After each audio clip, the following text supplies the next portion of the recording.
jaajëfal les téléspectateurs Bantamba TV muy mbégte ak contentement rek di ñëw yéen ci émission Bantamba Foot mu nekk spécial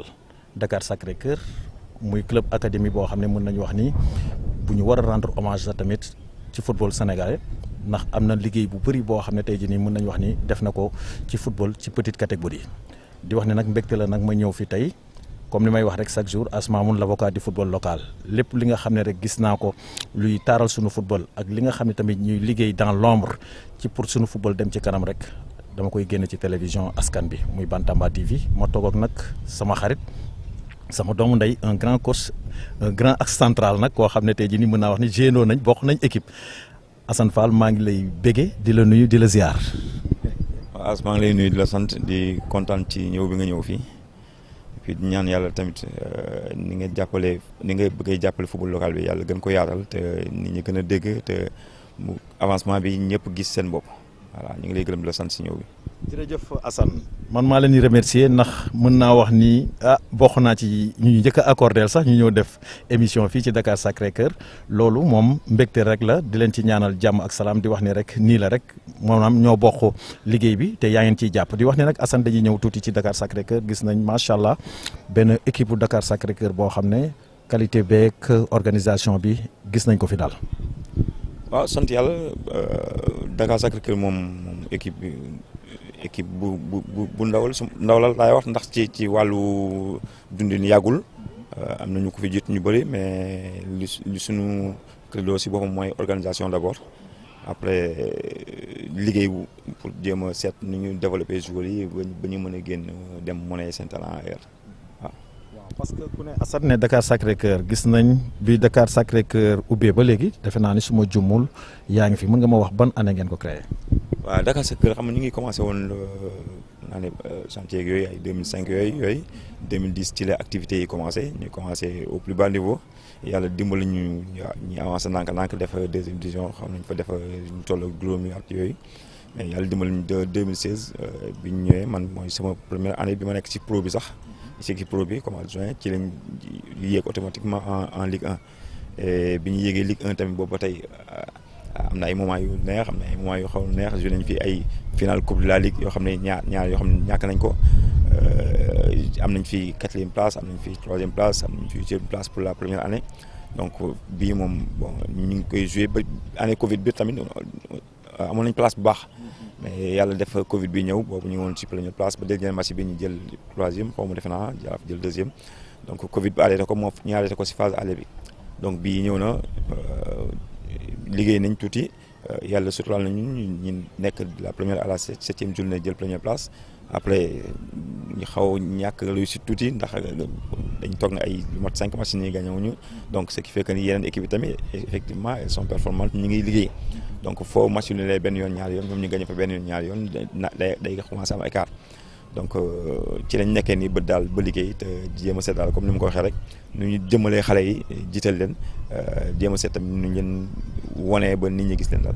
waaw dëgg la comme ni nga ko waxee rek dañuy ñëw xam naa ni nag avant may dem sax di ko gën a xóotal dinañ ñëw tuuti comme ni nga ko waxee gis nañ benn Dakar Sacré-Cœur boo xam ne comme ni nga wax rek 2005 ngeen ko créé mais bi ngeen ñëwee ci élite bi dañu gisoon benn Dakar Sacré-Cœur boo xam ne bu constant boo xam ne tey jii nii mën nañu wax ni mi ngi doon def le grand rôle ci stade Demba Diop bi mais. jamono yi tamit gis nañ début saison bi macha allah yaa ngi woon ci 3 premières yi mais actuellement nii defe naa 5 matchs ngeen toog gañewu leen lu xew. waaw man boo tuddee Dakar Demba Diop si boppam dañuy ñaan yàlla rek travaux yi avancé ba ñi fa war a joué ñëpp joué ji fa ndax booy xool suñu match yi tey ñun ak ñeneen du ma lim sax équipe yi parce que day bëri dañuy joué ji suñu match yëpp à l'aller comme au retour à l'extérieur. donc ce qui fait que ni dafay métti trop si ñun mais yàlla ñuy suturaal ñuy folaatu tuuti ay points jouer à l'extérieur dëgg la métti na mais d'autre part aussi c'est motivant parce que tamit ci boo bëggee former ay xale ba bëgg am na loolu leen teg fa yenn contraintes yi ñëw contraintes yi gën a mag nag mooy ñëw mooy nga jouer recevoir à l'extérieur ñi recevoir la tamit à l'extérieur donc match yi yëpp dañuy génne mais ñu ngi ñaan yàlla daal Demba Diop ci li nga ñu ko wax ni mu baax ba rafet ñëpp xaj ci ba football bi tamit gën a développé wu fii ci biir Dakar waaw comme ni nga ko waxee rek ñu ñëwaat rek ci Dakar Sacré-Cœur gis nañ saison bi comme waxtañ nañ bon ñu ngi ci 16e di jëm 17e journée tamit gis nañ effectif bi macha allah damay dégg ñu naan football en général xale mais des fois damay dégg nag ñu naan manque d'expérience dafay am ci seen équipe loolu nan ngeen koy gérer. waaw dara yombul boo yoree si ay mag yombul waaye fii Dakar Sacré-Cœur moom du ma ne du ma sax une priorité xale na parce que day ëpp waaye xale yi daal la ñuy promouvoir xale yi la ñuy promouvoir dañuy bëgg di leen former bu ñu amee 16 17 ans comme ni nga ko gisee ñu commencé jouer parce que tamit fokk tamit ngay yéegal la balle pour tamit pour gën a mën a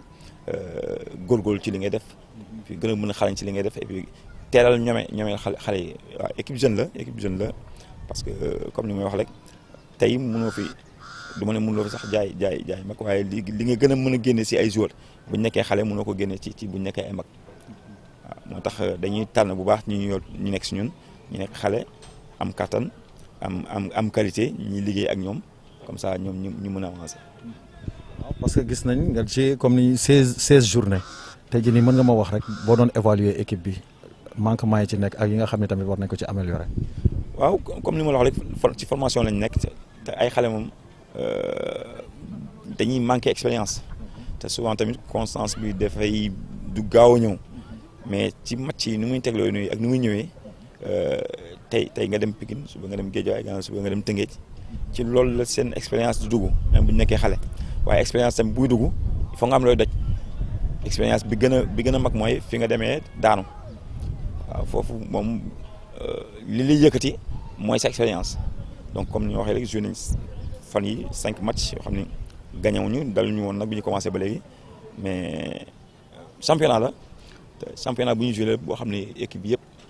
kenn ku nekk mën nga gagné sa morom waaw ñun nag on a eu la malchance fan yi ba 5 matchs yi gagné wuñu ci mais ay xale lañ dañ leen ñaaxaar rek ndax duñu bàyyi waaw duñu bàyyi li ñu mën daal dinañ ko si def waaw seet ñi ki la ñuy dajal wala sa dëkk la ñuy ñëw wala ndax ñun dañuy génn rek donc ni ñuy joué duñ ko changé li ñuy yëg tamit duñ ko bàyyi. waaw comme ni nga wax noonu léegi dinañ ñëw waxtaan tuuti Assane coach Assane gis nañ Dakar Sacré-Cœur macha allah équipe la boo xam ne qualité bi mi ngi fi comme ni ma koy gisee ci yeneen académie ci yeneen équipe yi sax laay wax mais objectif wu renu Dakar Sacré-Cœur laa bëgg nga wax. waaw objectif bi. foog ñu respecté ñi fi nekk nag parce que am na ñoo xam ne tamit yàgg nañ fi lool te dañuy bokk ci favori au commencement yenn saa yi ñu dem ba ci digg bi mu am nu mu demee te amul équipe bu ndaw donc bu ñu bëggee jox cër ñi fi nekk te ñu yor ay xale dañuy wax lañ dañuy bokk ci top 5 bi rek léegi nag boo ko visé ak lu la yàlla may nga jël mais dañuy jouer match yi nag dama lay wax dañuy jouer match yi pour gagner ko ñu ñëw pour non nañ taxaw dañuy sàmm def match nul non dañuy jouer pour gagner match yi ñu joué keneen koo xam ne dafa ñëw tamit pour gagner mu gagner ñu wala ñu gagner ko waaye bu doon su saaga moom match nul yi voilà gënaluñu joué match gagner la wala nga gagner ñu waaye mais nag dañuy ñëw ñun ak ferme décision wu ferme ambition wu ñëw wane ni ferme motivation ñëw wane ni que match bi que ñu joué ko fii ak ñu joué ko feneen que ñu dajee kii ak ñu dajee kële moo ci yem dañuy ñëw pour gagner waaw léegi dinaa ñëw ma wax nag yi nga xam ne moom la ñuy wax ci ginnaaw tuuti. di wax ni rek dañuy wax équipe académie yi daanaka des fois ay jël championnat intéressé leen ñoom defar rek jaay lan ngay wax ci loolu. waaw équipe académie xam nga booy xool ñoom wéeruwuñu fenn seen bopp la ñuy demalee amul kilifa boo xam ne tey dafa am lu bëri luñ ciy def ndax booy xool fi ñu nekk nii fii foog nga liggéey pour defar lu mel nii te boo defaree lu mel nii fii ñun tey boo xool am nañ administration. góor mi ngi ci jigéen mi ngi ci boo demee ci entretien ñi ngi fi sécurité mi ngi fi waxaguma football de ñoom ñëpp ñi ngi ci c'est tout un ensemble donc ñi jàngale tamit xale yi ñi ngi fi femme de ménage yi ñi ngi fi donc loolu yëpp boo ko bëggee yenoo sa poste dafay métti ndax moo tax dañuy jiital wane xale yi génne leen ci biti bu ñu amee dara mën a ñëpp mën ci jëriñu père de famille ñi ngi fi. am nañ sport loisir yooyu yëpp am nañ ci mais loolu yëpp luy tournel fii la luy doxal fii la ndax bu ñu nekkee di jouer rek te dara dugul terrain bi duñ ko mën a entretenir. yaa ngi di jaay. waaw dañuy sant yàlla rek ñu ngi placé daal tuuti rek des na parce que li ñu bëgg si jaay xëy na ñëwagul bu ñu yàggee liggéey bu soobee yàlla incha allah dina ñëw te gëm nañ ko. dina ñëw bu ñu yàggee liggéey parce que 2005 ngeen wax ngeen maanaam ubbi Dakar Sacré-Cœur de passage sax ñuy rendre hommage le président Mathieu muy le doyen des dirigeants ki nga xam ne mën nañ wax ni depuis 1988 mi ngi fi ndax jaar na ay Ñambur jaar na ci yeneen équipe yi nga xam ne peut-être sax dafay génn sama xel et puis am loo xam ne tamit def na ko fii ci Sénégal maanaam mën nañ wax ni bokk na ci ñi njëkk a defar mooy infrastructure yi nga xam ni moom la Dakar Sacré-Cœur am di nga xam ne tey mën nañ wax ni lu jafe woon la période bi mu koy def fii encore une fois dañ ko ci rendre hommage di ko ñaanal jàmm ak salaam parce que mënuma li nga xam ne laa mënut a maanaam comprendre Dakar Sacré-Cœur comme ni nga wax li ngeen am raar na ci ay club yoo nga xam ne am nañ ko muy bu dee joueur de qualité am na ko bu dee entraîneur de niveau am ngeen ko am ngeen ay dirigeants am ngeen lépp tey jii nii ngeen bañ a 2005 ba léegi jóobu leen championnat loolu nan ngeen koy dundee. waaw dama lay jox exemple daaw rek te bu ñu jógee du football résultat lañ bëgg a def dama lay jox benn exemple daaw rek souvent dañuy commencer ak ay xale yoo xam ni def si ñoom lu bëri si formation. bu ñu tàmbalee championnat bi duñ ko eggalee waaw damay jox benn exemple rek joué nañ daaw ak sunu ay attaquant vedette mën naa tudd Moussa Kanté mën naa tudd Iba il commence les matchs ba 9e journée mënatuñ jouer pourquoi parce que am nañ contrat donc loolu c'est un éternel recommencement moo tax yenn saa yi dafay indi tuuti cassure waaye liggéey bi moo demee noonu foog ñuy nangu ko di demee ak ñoom ñun yoruñu effectif bu mag yoruñu ñaari équipe effectif bu réduit lañ yor pour def un travail de qualité mais quelquefois bu ñu ci amee ñeent juróom yoo xam ne ñett yi signé nañ ñeent yi dem nañ juróom dem à l'infirmerie ndax football bi tamit ak gaañu mu am yenn saa yi tamit day métti tuuti nga terminer championnat yi. mais liggéey la rek mënoon nañ def comme ñeneen ñu bëri yokk groupe bi mu yaatu waaye li ñuy bëgg ci qualité duñ ko mën am mais du ma ne alibi la mais quelquefois tey boo jëloon équipe nationale am na tour yoo xam ne boo ko fa dindi woon dañ naan Sénégal bi waaye football la ba tey ñeneen dinañ ñëw mais psychologiquement ci ñenn ñi yenn supporters yi wala yenn ñi topp dañ naan man de du ma dem match parce que diw nekku fa donc loolu tam mën na am ci équipe yi mën na am ci joueurs yi mais. du yoon mais li ñuy jéem a rectifier la jéem a góorgóorlu ba kenn ku fi xaw a yàgg ci rek ba marqué empreinte am bu demee rek empreinte am bi keneen war ko mën teg. waaw mais dama ko gis ci yeneen académie yi comme Génération Foot tey jii nii gis nañ yéen a bokk même politique boo leen def ci football mais gis nañ ko tamit mi ngi gën a titré par rapport ak yéen gis nañ ko ci jàmbaar mais ci Dakar Sacré-Cœur dañ ko gisagul est-ce que loolu tamit jotul tamit ngeen bàyyi ci xel liggéey ci tamit. pour un trophée waaw ñu ciy bàyyi xel ñu ngi ciy liggéey. nga xool bon académie yooyu franchement ñu ngi def liggéey bu baax franchement liggéey bu ñëpp nangu liggéey bu ñëpp xam mais ñooñu gën a yàgg ñooñu njëkk créé te ñooñu njëkk am les moyens ndax kii nga gis nii facteur développement ñooñu góorgóorlu nañ si bu baax a baax parce que commencé nañ ci bu yàgg ñun ñu ngi ciy soog a dugg sax laay wax. parce que développement bi booy xool infrastructure yi la booy xool football Sénégal tey li tax mu ñu gën ko gis ci ay xale yooyu parce que ñu ngi defal des terrains un peu partout donc loolu ci développement bi la donc liggéey daal moo wóor te ñun ñu ngi ci nekk daal def suñu kéemtalaay kattan wax mu ñoo fi mënuñu fi sax waaye dañuy jéem a def daal suñu kéemtalaay kattan ba bu ñu dugalee xale yi nga xam ne que xale bi am na lu ñu def ci lu ñu jéem ci moom. te bu ñu footballee tamit nga xam ne que ñii am na lu ñu bëgg ci terrain bi. Dakar Sacré-Cœur ak les internationaux am nga ay internationaux fi. waaw am nañu ay internationaux. d'internationaux ngeen. ci catégorie yu ndaw yi comme ci équipe A bi tey mun naa ne Niakhaté Ndiaye ci ñun la jógee Ilimane jaar na fi Ilimane Ndiaye am na ñeneen ñu mën tudd am na yeneen internationaux yoo xam ne xëy na ñu ngi ci yeneen club yi Ligue 1 Ligue 2 ay ñoom Mohamed Diop. ñoom Alassane Ndaw mi nga xam ne moom kenn naatablewul qualité am fa mu nekk mi ngi fay góorgóorlu mi ngi fay def lu mu fa war a def si jeunes yi tamit am nañ ñuy joué ci équipe professionnelle bi ñoo xam ñu ngi ci sélection U20 yi ak ñi jógee U17 ñoo xam ne ñu ngi fi donc am nañ ci suñu gën a góorgóorlu daal dinañ ci gën a am. Assane Fall ban jour moo la gën a marqué ci Dakar Sacré-Cœur boobu ba léegi. tudd naa ko léegi mën naa tudd sax ñaar yoo xam ne voilà mën naa wax Alassane Ndao mën naa wax Mouhamed Diop ndax Alassane li nekk ci moom du gis ma ko si joueur yu bëri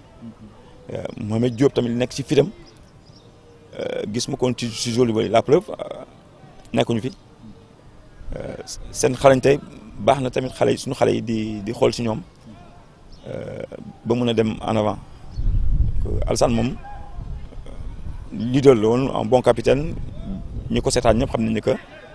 bokkoon na benn ci artisan monté bi beneen bi bokkoon na tam ci maintien équipe bi en première division te bi mu fi génnee tamit ci biti taxawaaluwul ñu ngi koy ñaanal moom ak ñeneen ñi gën ñëpp ñu gën a avancé ci li nekk. dañ ne Sénégal Ligue Pro est-ce que li ñuy wax ci Ligue professionnelle à 100% est-ce que mi ngi fi ci suñu championnat bi.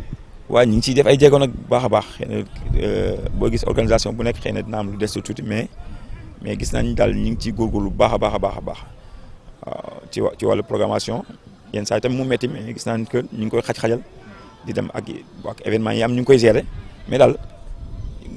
ñu ngi góorgóorlu bu baax a baax parce que ñun bi ñuy football xëy na organisation bu mel woon ni tey am na avancement bu baax bu ñu mën a noter la preuve. Sénégal tey am na fu mu toll ci football loolu organisation moo ko waral Ligue Pro moo ko waral Ligue amateur moo ko waral fédération moo ko waral donc ñëpp dañ jàpp lañ daal gis nañ mais xëy na moyens yëpp mënul ñëw d'un seul coup mais gis nañ ci avancement surtout sur le plan sportif ndax tey boo nee Sénégal champion d'Afrique catégorie bi c'est parce que quelque part ci suuf am na à la base ñoo xam ne Ligue Pro Ligue amateur fédération club yi ñëpp jàpp lañ ci daal. comme ni nga ko waxee nii ñëw nga foofu léegi ñu dugg foofu parce que gis nañ comme ni nga waxee wax nga ko léegi les équipes nationales ñu ngi ci kaw nekk nañ ay champions d'Afrique mais ba léegi gisaguñ suñu club yi ñu nekk ci maanaam phase poule Ligue des champions. waaw dina ñëw parce que commencé woon nañ ko fi ñu jógee nag dafa sori waaw gëj nañ fa lool yow bu ngay joué am nga foo si jaaroon waaw te fu ñu mën a tudd ba tey mais club yi ñu ngi ciy dem ndax Tëngéej demoon na Jaraaf demoon na. ñeneen demoon nañ mais toogal nañ lu yàgg amuñu woon représentant yooyu à ce niveau donc depuis naa ne final GA boobu am na lu ñu tracé parce que foofu naa ne fa la professionnel bi sax commencé parce que. yàlla Omar Seck waaw am na nu ñu meloon. waaw ñu leen ñaanal yàlla ñoom tamit fi ñu dem gën leen fi am na nu ñu meloon mais c'est un processus naa ne tey bu ñu yokkee góorgóorlu ndax suñu joueurs yi tey ñu ngi fiy jógee. di dem ci club yi dem Champions League yi. waaw ma ñëw foofu parce que li ma bëggoon nga wax léegi sunu club yi am na sunu joueurs yi dem foofu manquement yi am maanaam gis nañ ci fan yii rek Teungueth FC am un meilleur buteur phase aller 2 sax laay wax les 2 parce que ak ki topp ci ginnaaw championnat bi jeexagul ñu bàyyi leen ñu dem loolu est-ce que comme li nga wax nii ak processus boobu nga wax si la ñuy dox pour sunu club yi ak est-ce que dina gaaw. waaw loolu booy xool sax daf ñu gën a ñaaxaat comme li nga wax rek ñun ñu gën a liggéey ndax xale yi boo leen gisee ñii liggéey fii ñun tamit boo ñu gisee ñii liggéey club yi tamit boo leen gisee ñii liggéey c'est pour ñu jóge niveau bi yóbbu yeneen joueurs ci beneen niveau mais fii am na vivier te am na ñu bëgg football bi lool ñu ngi remercier encore bu baax direction technique nationale ci formation yi ñuy def ci ñun ñi ak suivi bi ñu am ci ñun parce que da ngay ñëw match yenn saa yi nga gis un membre de la direction technique nationale wala des membres de la direction technique nationale ñu bëri ñëw ci match seetaan c'est parce que dañuy jox importance li ñuy liggéey c'est pas parce que dañuy dem souvent équipe nationale yooyu mais dañuy ñëw ay acteurs lañ fii ci biir donc club yi tamit mënuñu gis joueur boo xam ne tey mën na monnaie talent à l'extérieur ñu koy téye parce que da koy xool tamit niveau de vie fi tamit xaw na métti ndax loolu ñu koy bàyyi muy dem noonu ci la ñuy dundalaatee après seen club xale bi dem noonu ci lay amee dara ci lay mën a créer ay emploi ci lay mën a dundale ay njabootam donc c'est un processus day tourner écosystème la ay génne joxe pour am loolu dugalaat mais tamit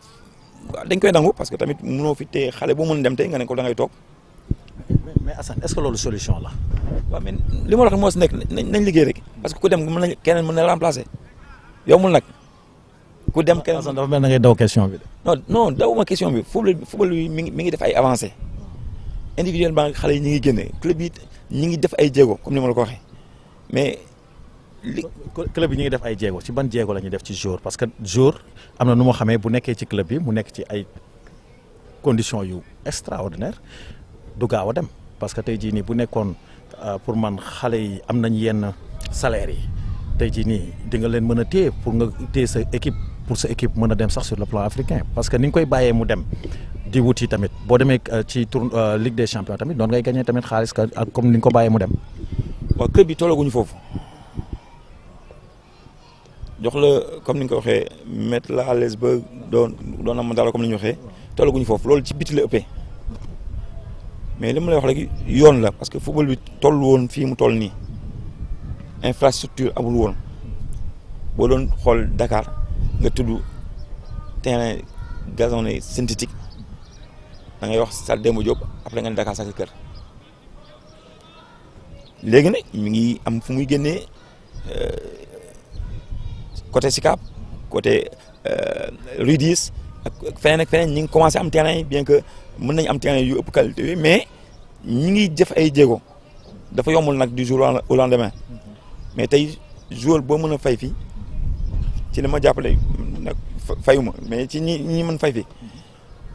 boo ko fayee mu nekk joueur bi nga xam ni moo tey ëpp salaire sa équipe bu ko ñeneen soxlawee dinañ romb loolu ci lu bëri si joueur bi. bu ko ñeneen soxla tamit dina am ay retombées ci club bi moo tax loolu day dundal club bi day bien sûr day dundal football Sénégal sax parce que dañ koy exporter waaw d'accord dañ koy exporter comme ni mu ko waxee tamit ku nekk ak sa gis-gis comme ni ñuy wax rek li ñuy bëgg rek maanaam moom mooy comme ni mu ko tuddee sànq rek ci équipe nationale yi li ñu nekkee ci kaw sur le plan africain nekk ci le haut toit de l'Afrique tamit soxla nañ sunu club yi tamit nekk ci haut toit de l'Afrique waaw loolu moom bëgg nañ ko ndax gis nañ comme li may wax rek chaque jour club yi nga xam ne ñu ngi ci sous région bi boo xoolee Sénégal la ñuy jëlee ay jours te seen yemuñu sax ci jour noonu la ñuy defee di jëlee ay entraîneurs ndax de passage sax ñuy rendre hommage tamit Youssou Dabo mi nekk fële Tanzanie gis nañ tamit liggéey bu mag boo xam ne mi ngi koy def foofu d'ailleurs sax ñi ngi gis ci mois bële passé rek ñu jox ko meilleur coach du mois encore une fois noonu la rek di wax ni Sénégal manqué wul dara ci qualité muy ci joueur ci dirigeant ci entraîneur di wax ni nag dañuy dem rek ñu ngi ci daanaka ci 2 dernières ou 3 dernières questions entretien bi di wax ni rek gis nañ Coupe d'Afrique bi passé gis nañ benn sélection boo xam ne 27 la ak qualité bi nga xam ne tamit gis nañ ko ci sunu football local bi gis nañ sunu équipe nationale bi dem Aliou Cissé def une sélection te amul benn jour locaux tey jii nii nan nga jàngatee loolu. waaw am na écart dëgg la entre le professionnalisme bi am ci kaw ak fii mais Aliou jël na fi joueur local dugal ko ci équipe nationale bi yombul nag parce que déjà ils sont dans les conditions boo xool en général ils ont je dirais pas une meilleure santé mais une meilleure qualité de vie une meilleure qualité de récupération te yéeg Ndiaga Ndiaye ni mu ko waxee wala Karapit wàcc seen kër entraînement bi ñoom defuñu ko xëy na du ma ne ñoom ñoo gën a nekk mais li ñuy def moo ëpp tey li ñun li ñuy def ñi ngi jéem nag coach yi ñu ngi si jéem bu baax a baax mais am na écart dëgg la mais bu ñu gën a góorgóorlu xale yi amoon nañ fi benn joueur local booy xool chaque sélection am na sax ba au dernier moment xëy na ñi retiré mais am na ñu ciy woo ñu ñëw mais bu football bi gën a développé wu fii mais dinañ ci gën a waat ñeneen ndax entraîneur yi tëjuñu buntu kenn la preuve bu dee sélection locale wala sélection U17 wala U20 du moins bu ñu jëlee joueur fii local dañuy joueur expatrié ñu boole leen ñu représenté te par exemple local bi ni ñu ko defee noonu mën naa am tamit mën na gën a am ci équipe professionnelle bi donc xale yi nañ gën a yokk góorgóorlu rek te ànd ak patience parce que ni ñuy wax ni su yoon jeexul yoon waaxul si jeexul xam yoon jeexul waaxul jeex waaw dañuy gën a góorgóorlu te buñ découragé ndax tamit li ñuy liggéey fii moo leen tax suba ñoom ñu nekk foofu. waaw foofu dañuy ñëw foofu parce que dañuy gis coach yi comme li ñuy wax xëy na manquement boobu di am ci joueur bi ci coach bi la wala parce que dañuy gis un joueur comme par exemple ma joxe un exemple comme Bamba Dieng joué na Jàmbaar kenn woowu ko équipe nationale daanaka ci équipe A bi mais il suffit que mu dem def benn année rek rapidement ñu sélectionné ko année manquement boobu foofu li tax tey jii nii mënuñu ko am fi. man sportivement lay wax ñoom dinañ jouer ay 50 matchs ci année bi ci benn saison ñun tolluñu foofu enseignement yi ñu am noonu ñoom seen tànk ci développement bi gën a gaaw ko ñun bien que ñun ñu ngi def ay efforts yu baax yu bëri sax waaw comité exécutif ñu ngi góorgóorlu bu baax parce que ñu ngi tegal programme boo joué tey di nga xamaat ban jour ngay joué mais ñoom seen du ma ne seen xarañte seen programmation match yi day tax ni gën a am des matchs en jambes te plus ngay gën a entraîner plus ngay gën a nekk ci qualité plus ngay gën a avancé seen niveau de vie tamit bokkul ak suñu bos foofu wax naa léegi car rapide bi ngay dugg pour wàcc fi jógee entraînement dem sa kër mais ñoom mun naa ne kenn ki mun na gaare Ferrari moom si buntu bi ba pare waaw alimentation de qualité boobu ñu am mun ñu ko maa ngi toon jour yi rek léegi naan leen koor gi foog ñu xoolaat parce que am na ñoo xam ne seen café suukar bi matul te fee bël bi ñuy jaay fii bokkul ak bël noonu laa ko mën a expliquer quoi gars yi booy jëlee tuuti ak waaw dalal xel mooy dalal xel waaw yooyu yëpp def ci jouer quoi ak salaire yu tardé fii waaw mais am booy bien que design yi def ay ñu ngi góorgóorlu bu baax a baax mais bokkul waaw moo tax bokkul. waaw jërëjëf rek ñu am mbégte nag wax dëgg yàlla mu nekk rek ñaari ndaanaan nag yuy waxtaan yoo xam ne am nañ fu ñu jaar waaw parce que muy wax rek jamono yi ñuy football moom terrain yi métti woon na métti goo xam ne mais teewul ñu ngi ci doon génn ñu ngi ci 2 dernières questions yi rek Assane di wax ni rek waaw benn waaw non bàyyi ma def ko 2 rek wala may ma benn bi rek waaw boobu dama koy ma écho boobu léegi dañuy ñëw Assane gis nañ temps yi bon ñu def ay comme le directeur technique wax nga ko Mayacine Mar de passage ñu koy rendre hommage muy nit ku baax nit koo xam ne gis nañ liggéey bu extraordinaire bi nga xam ne mi ngi koy def ci football Sénégal gis nañ ko mu nommé ay coach noo jàngatee nomination yooyu. waaw noonu la coach yi nag ñooy góorgóorlu bu baax a baax doy direction technique parce que tamit direction technique bi comme ni ma la waxee dañu seetaan match yi.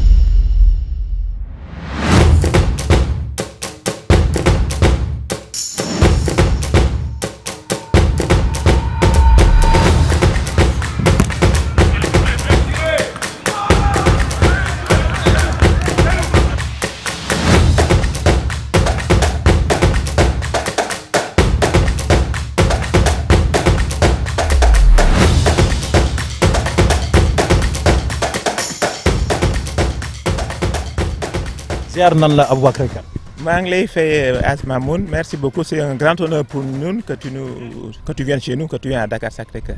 nga ma wax ban poste ngay yore ci Dakar Sacré-Cœur. man maay occupé depuis septembre depuis saison bi disons man maay occupé poste directeur département foot pro peut-être pour ça c'est l'occasion leeral un petit peu Dakar Sacré-Cœur dafa am na département foot pro bi mooy ñii di jouer football ñii di mooy centre de formation bi. mooy cellule recrutement mooy cellule médicale bi prépa athlétique donc maa ngi tudd ñëpp puis aussi football loisir nit ñi xam nañ ko bu baax mooy terrain yu ñuy loué yi mooy xale yi di ñëw fi def école football puis am na tamit partie communauté bi quoi. ñu ko waxee ci département kon dafa am yeneen département yu bokkul ak département foot pro bi. exactement voilà donc département foot loisir nit ñi xam nañ ko bu baax parce que léegi côté boobu moom on peut presque dire que Dakar Sacré-Cœur bokk nañ ci ñooñu sanc en fait ça c'est une idée lumineuse du président ñi sanc quasiment location de terrain synthétique yi au sein de Dakar en plein centre-ville de Dakar voilà. donc loolu nag département loisir moo koy gérer ak xale yi di ñëw fii ñu leen di inscrire ñu leen di gérer toute l'année par des coachs diplômés ñu leen di toppatoo di leen jàngal football. mooy école de football bi. école de football bi voilà loolu mooy école de football. département bi donc mooy département communauté solidarité quoi donc on va essayer de vraiment que football bi nekk seulement football nekk vraiment activité intégrée à la société donc valeur Dakar Sacré-Cœur yi am na ci égalité am na ci parité am na ci solidarité donc yooyu yëpp débat communauté bi moo koy symboliser daal. foofu mën nañu wax ni da ngeen nekk ci affaire sociale quoi. voilà y a une partie sociale bu communauté bi di jël en charge. Par exemple loolu ñu Dakar Sacré-Cœur moo ko jëkk a def ça c'est aussi un hommage à rendre au président gratuité football pour jigéen ñi la gratuité pour les filles du foot ñun ñoo ko jëkk a initié heureusement nag nit ñaa ngi gis lu baax di ko def léegi am na ay club yu ko roy mais ça c'est une bonne chose loolu mooy une saine émulation Dakar Sacré-Cœur moo initié affaire boobu léegi nag mu ngi commencé law ba léegi sax j'ai vu que fédération tamit def nañ lu baax dañ nañ ba di wax ni yenn club yi boo bëggee dem club traditionnel en fait club pro yi garçon bu ñu waree dem Ligue des champions dañuy obligé am équipe féminine quoi donc loolu lu baax la donc côté boobu nag vraiment côté football féminin bi war nañ ñu may loolu Dakar Sacré-Cœur est pionnier dans le football féminin. ngeen ci ay actes yoo leen ci def ci côté social ci biti quoi en dehors. waaw moom fi ne loolu nag ñu ngi koy yokk mais am na déjà ay actes yu ñu posé donc maa ngi lay wax gratuité foot féminin loolu ñu ngi koy def ñu ngi jéem a gën créer ay liens ak suñu zone bu ñu nekk daal suñu ñu nekk. dañuy ñëw foofu avant ñuy dem rek comme ci côté mu ñëwaat ci côté loisir bi comme ci école de football bi tey jii nii rek comme appel bi ngay def tamit parce que bëri na xale yoo xam ne dañuy bëgg a ñëw fii ci Dakar Sacré-Cœur yan moment la xale yi war a gën a mën a ñëw comme ci école de football. école de bon maa ngi wax département football laa gën maîtriser bon sama collègue yi ñoom ma gën mokkal seen liggéey bi forcément mais li ma mën wax daal mooy pendant toute l'année fii c'est ouvert mën nañ jouer au football toute l'année mën nga inscrire à la séance à la semaine au mois. Toute l'année on est là vraiment fii boo fi jaaree guddi même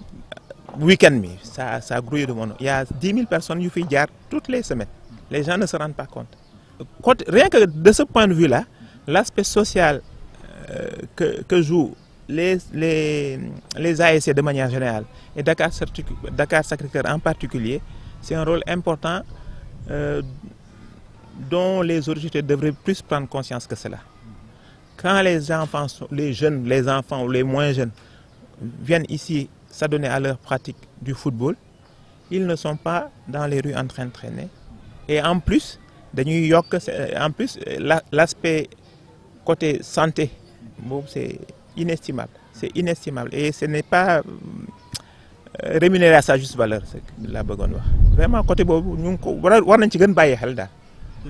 merci di am mbégte rek di wax ne rek comme yaa yore responsable comme foot pro bi tey jii nii ban organisation tey nga ma mën a wax ci seen ci biir maanaam complexe Dakar Sacré-Cœur bi parce que gis nañ am na ay catégories yu bëri loolu nan ngeen koy gérer. waaw donc ñun am nañ catégorie depuis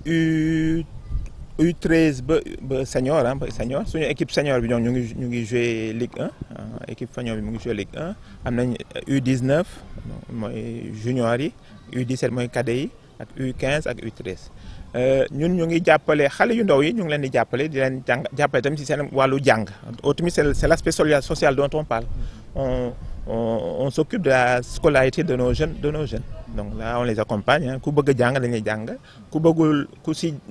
démarré wul tam bu baax tamit on t'accompagne pour jox la ay outils parce qu'on sait que demain un vrai footballeur professionnel accompli il a besoin d'une tête bien faite ce n'est pas seulement jouer avec les pieds la tête prend de plus en plus d'importance dans le foot moderne donc comme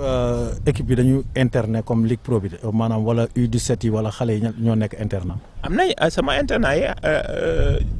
U17 yi ak U19 yi ak bon comme moi j'ai une équipe qui est très très jeune j'ai des pros qui sont encore à l'internat voilà parce que dama ay xale yuy jouer daal voilà moo tax ils sont internes donc mais en priorité a priori c'est plutôt les U17 ak cadets ak juniors yi quoi waaw. waaw dañuy ñëw rek comme ni ñu koy waxee rek ci émission bi muy spécial Dakar Sacré-Cœur muy Aboubacry Kane ki nga xam ne tey jii nii moom moo yore maanaam mën nañu wax ni foot pro bi léegi parce que gis nañ benn professionnalisme macha allah boo xam ne gis nañ ko ci Dakar Sacré-Cœur tey jii nii lan nga mu mën a wax ci un mot quoi ci le président Mathieu parce que gis nañ macha allah mu am benn vision boo xam ne depuis des années mi ngi fii ci Sénégal. waaw donc côté boobu vraiment je pense que c'est déjà fait en tout cas je le refais. Faut rendre hommage au président Mathieu Chupin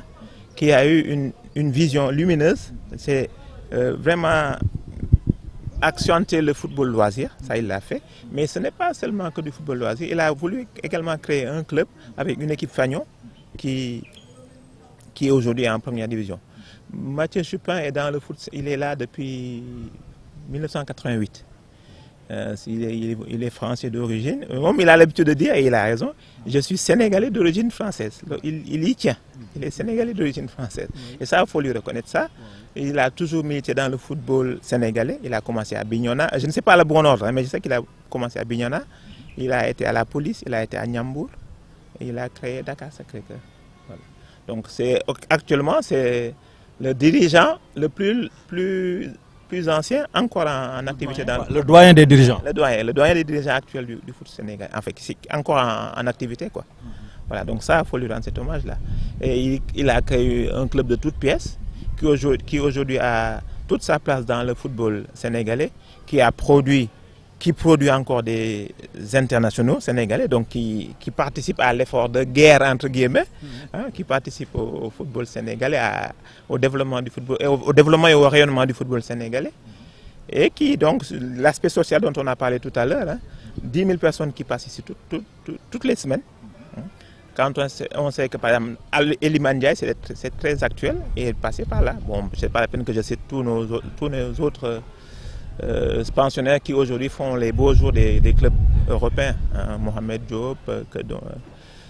et je salue son père d'ailleurs, que tout le monde connaît. Abdoulaye Diakhaté Ndiaye, voilà, je ne veux pas oublier des noms, mais il y en a plein beaucoup aujourd'hui.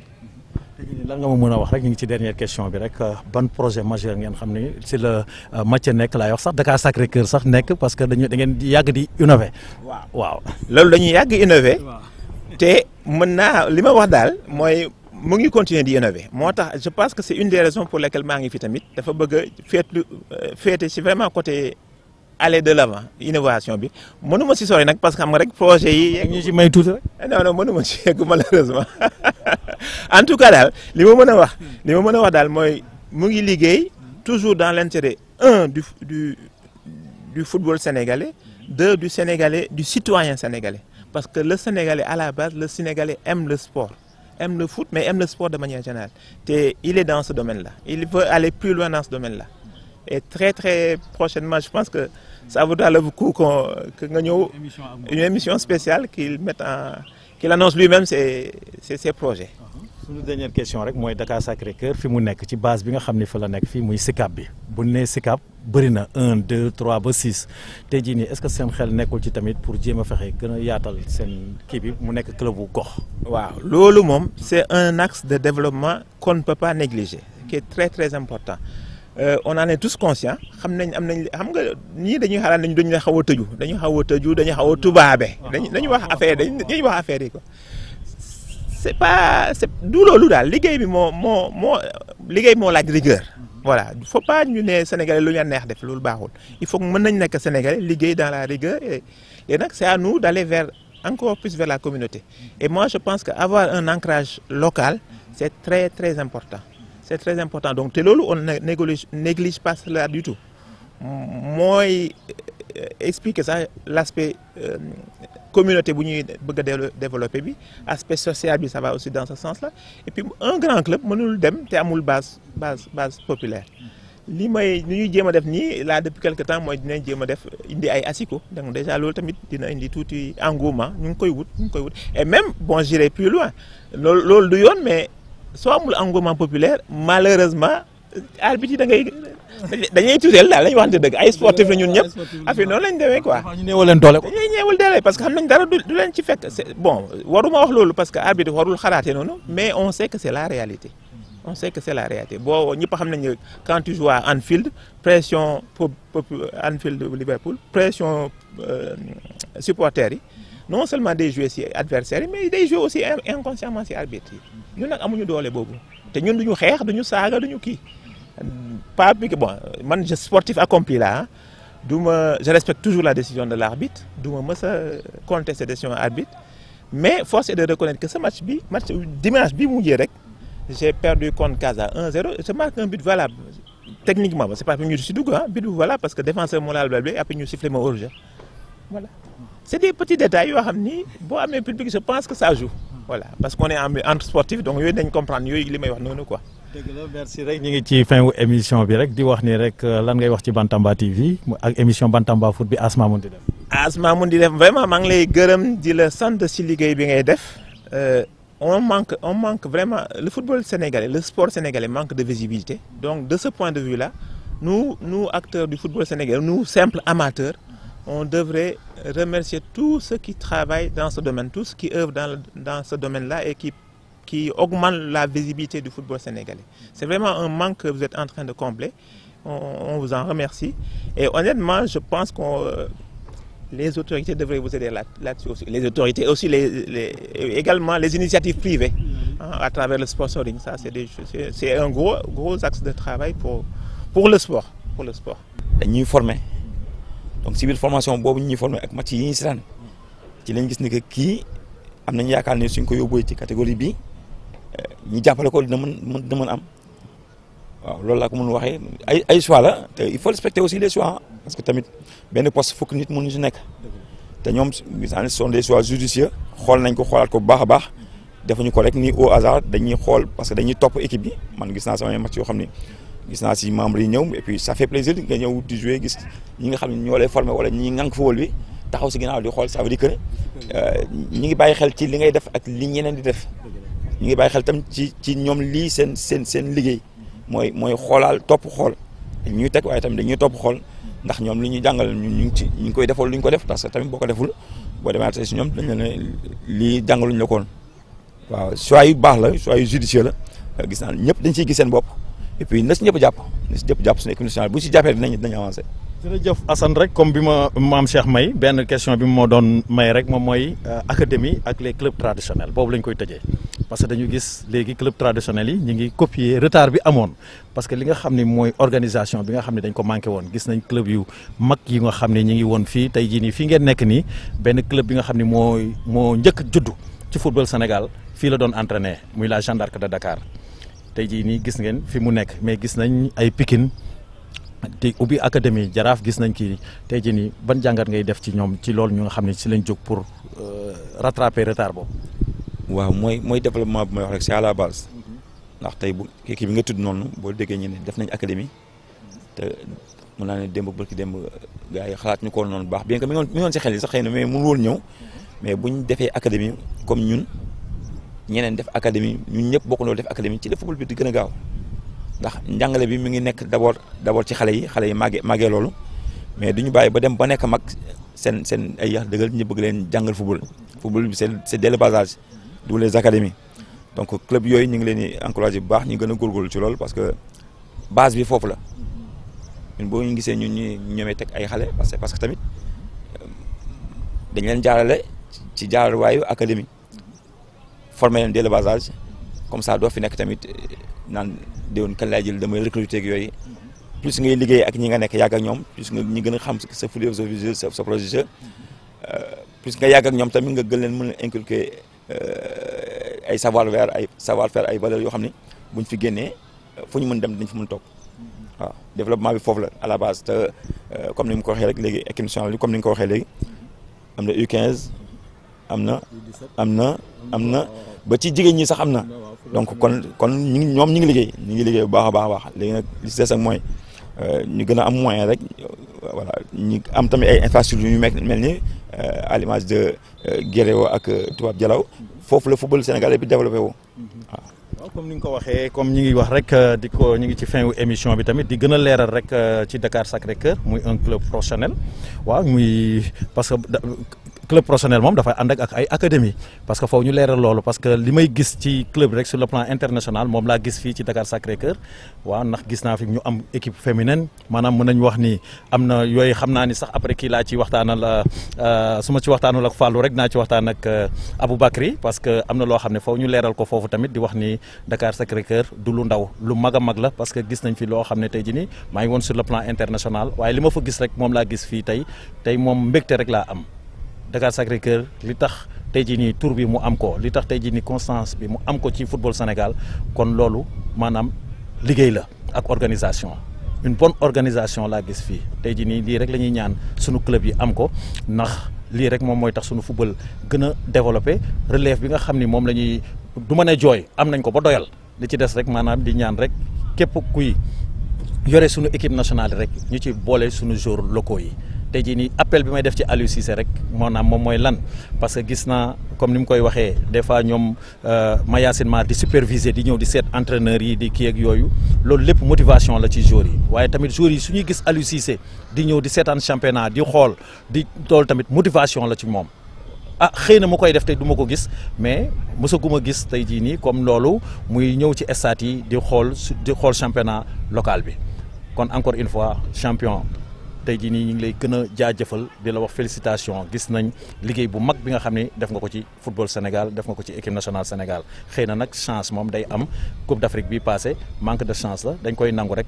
tegwaat ci raay bi di wax ni rek Assane ñi ngi ci fin wu émission bi rek sa kàddu gu mujj. waaw gën a fédéré ñëpp rek football bi moom ni ñu ci jàppee woon ñaari at yi wala ñetti at yi ni ñu ci jàppee moo ñu yóbbu fi ñu toll waaw parce que nekk champion d'Afrique équipe nationale A benn catégorie soo gisee loolu am rek c'est parce que ñëpp si jàpp waaw lu ñëpp jàpp nag yan bi day oyof waaw ñun daal ñu ngi ñaanal ñëpp waaw ñun entraîneur ñu jëm gën a sàkku xam-xam gën a góorgóorlu xale yi tamit gën a engagé wu dirigeants yi tamit gën a jàpp yàlla def leen surtout ñu am ay moyens yoo xam ne li ñu bëgg def seen équipe dañ ko def infrastructure yi tamit gën a bëri yooyu suñ ko amee daal bu ñu yàlla dimbalee ñu am ko daal dinañ mën a avancer bu baax ñu ngi ñaanal football Sénégal jëm ci kanam. jërëjëf Assane Fall muy nit ku baax di ndaanaan ñu gis liggéey bu mag bi nga xam ne mi ngi koy def ci Dakar Sacré-Cœur di wax ni nii rek lañ koy defee ci Bantamba TV mu nekkoon spécial Dakar Sacré-Cœur muy